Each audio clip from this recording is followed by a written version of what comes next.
County Commissioner Chris with us today. He is also the County Commission Chairman, and he took office on January 1st. Thank you for coming. Thank you. Can you just tell me a little bit about your transition into the office as a County Commissioner and how that's gone? It's gone pretty well. It's been a very exciting time. We hit the ground running. The county government was already moving pretty fast, and pretty much had to jump on and get ready because government doesn't stop just because the people change. People still have needs for permits. They have needs for all the services that government provides, and we're doing the best we can to keep that going. And you sort of streamlined the permitting process for utility crossings and stuff, and actually have a form online. Now, can you talk a little bit about that and how that is going to be a help to the utility companies and oil companies that use it? Absolutely. We used to have a form, and then it changed, and then it changed, and the companies that use those forms had their copy, and they'd make copies of it, and they'd fill them in. And at the meetings, we'd get 3 or 4 different forms doing the exact same thing. One of the things that we wanted to do was not only streamline the form and make it easier for them to fill out and easier for us to read, but we wanted to make it available online so that they could just go to our website, hit the button, print the form, fill it out, submit it. And every time they need it, they just go to the website, print the form, fill it out, submit it. So that every time they print it out, it's the latest version of that form. So they would have the best information. We'd have the easiest form each time. Okay. Now, you've also looked at the County Administration Building for maintenance, and I know you've done some painting. Can you explain that process to us? The County Administration Building, which really kind of surprised me, was actually built 12 years ago. It doesn't seem like it's been around that long. But in that time, it's a building that's been used a lot. And we noticed that there were a lot of pinholes in the walls, some corners had been kind of scuffed up and things. And we wanted to kind of freshen it back up. And then we realized, well, it costs just as much to paint it the same color as it does to paint it different colors. So we worked up a color palette of colors that the different offices could pick from, and colors that would also all go together. So like the building would still retain a unified look, even though there were different colors throughout the building. And we gave every office the opportunity to change their colors if they wanted to, and just basically painted the building. I mean, it needed to be touched up anyway, so we just went ahead and made it a very nice-looking professional building.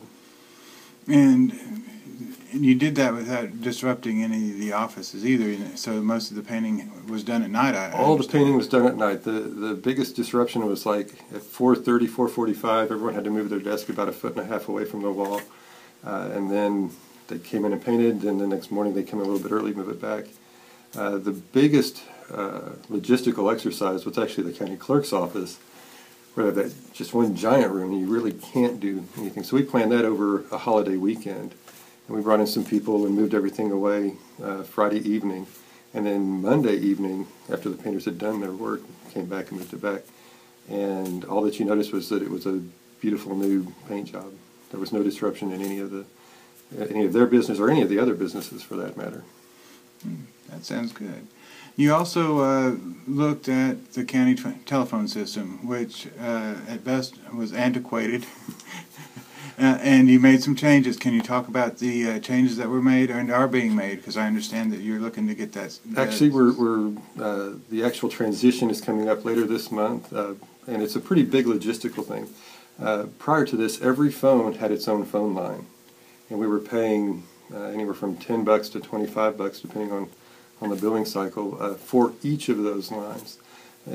Since that was put into place, technology has come into where we can run a lot fewer lines in, have a computer separate the calls and stuff out, and instead of having a $3,500 phone bill, we can have a $980 phone bill, just because we're using that much fewer lines.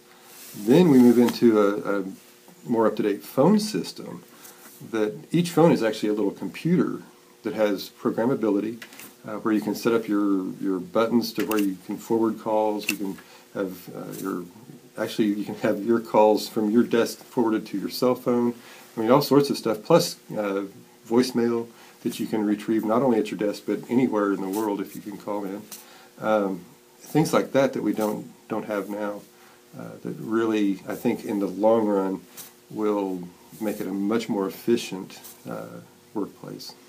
Now, will the public see anything or tell any difference when they call into the office? We hope so. Right now, we have, if someone calls in for me and it comes to my front desk, sometimes it makes the transfer, sometimes it doesn't. We're just learning. We just found the instructions and we're learning how to make that transfer. And it's not like hit hold, hit the button, send it.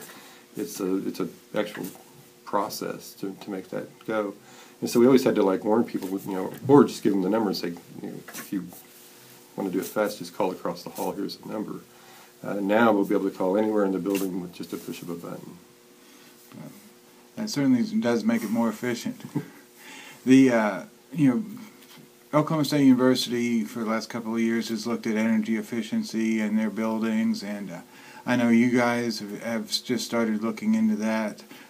Can you talk about what you found and what you are doing to make the energy bills go down for the county courthouse and the administration building? Absolutely. We had, like everything else in the last 10 to 15 years, technology has made such huge strides in just about every area. LED light bulbs are one of those things where the fluorescents save a lot over the incandescents, but the LEDs save a lot over the fluorescents. And when we had a light bulb go out in the elevator, we replaced all 6 of those light bulbs with LEDs. We went from 45 watts a bulb to 4 watts a bulb. And you multiply that times 6 for light bulbs that are on 24 hours a day, 7 days a week. We ended up saving the county about $250 a year just by switching light bulbs. And we're looking at the same kind of thing as light bulbs go out, as things need to be replaced. We're looking at the newer technology, not the cutting edge where it may or may not be developed yet, but like LED light bulbs at this point are starting to get to the point where they're robust enough that they actually do live up to their lifetime claims.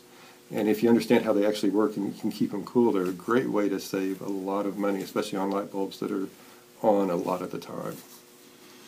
Have you looked at any other ways to save money, or are you always looking for that? Actually, I'm always looking for ways to save money, whether it be the way we work ourselves, like turning lights off behind ourselves, or turning off our computers at night, things like that. It's amazing how much money that kinds of just little things save, because it adds up over time, and you get everybody doing that, and it just multiplies itself. Air conditioning systems are huge uses of energy, but you don't just go change one of those because you want to save some money. So we're going to be waiting until that starts failing, but when that fails, you can be assured that we're going to be putting in a more efficient unit for that. Is there anything else you'd like to add that I might not have asked about to wrap this up? Well, we just love the county. We love the city, and me and my staff are always looking for ways to do things better, to better serve the public. And I think you'll see that attitude across the entire county administration building and the courthouse. There's this feeling that it's a time of great pride to be in county government, and we want to serve people to the best of our abilities. And I hope that everyone not only sees that, hears that, but experiences that as well. All right. Well, thank you for coming. Thank you very much.